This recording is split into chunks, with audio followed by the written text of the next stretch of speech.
तो आज के इस पर्टिकुलर लेक्चर में हम गोल सीकर के बारे में बात करेंगे।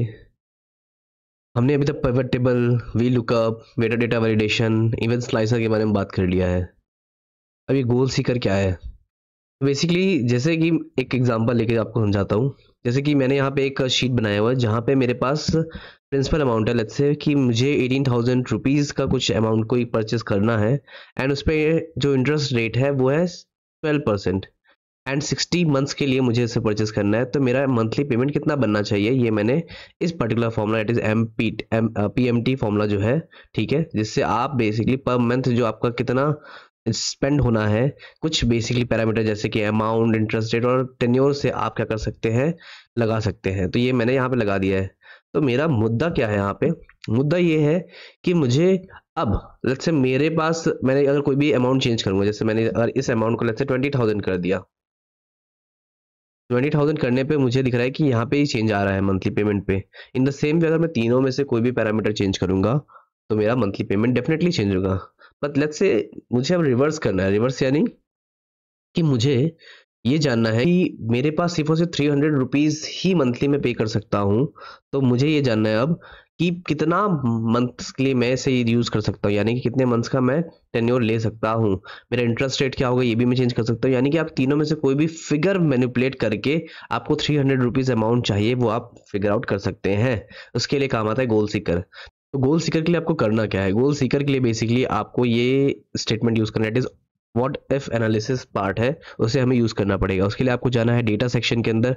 डेटा सेक्शन के अंदर आपको इस पर्टिकुलर वाला दैट इज फोरकास्ट के सेक्शन के अंदर आपको मिलेगा what if analysis. What if analysis के अंदर जैसे ही मैं क्लिक करूं तो मुझे यहाँ दिखेगा गोल सीक, यानी कि मुझे कोई गोल चाहिए, यानी कि मुझे ये जानना है कि व्हाट द सेट सेल, यानी कि इस सेल की वैल्यू मुझे वो मैं सेट करूंगा। कितना सेट करूंगा? मैंने सेट किया 300 रुपीज़ एंड मैं चाहता हूं कि मेरे लिए 400 रुपीज़ पर मंथ बहुत ज़्यादा मेरे लिए बेसिकली मुश्किल है।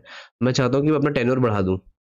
टेन्योर बढ़ाने के लिए कितना टेन्योर लगेगा, तो उसके लिए मैंने क्या चूज किया? मैंने मंथ को सेल को चूज किया। यहाँ पे लिखा है बाय चेंजिंग द सेल्स, यानी कि आप कौन से सेल की वैल्यू को चेंज करके आप ये particular value that is the 300 values achieve करना चाहते हैं। तो मैंने इसका भी लोकेशन दे दिया, साथ ही साथ जिस वैल्यू को चेंज करते ही मुझे वो वैल्यू चाहिए वो भी मैंने यहाँ पे बता दिया। एंड मैंने जैसे ही एंटर हिट किया तो आप नोटिस कीजिए कि 92 मंथ्स का अगर मैं EMI लूंगा फॉर 12% इंटरेस्ट रेट तो मुझे 300 रुपीज़ मंथली पेमेंट पड़ जाएगा।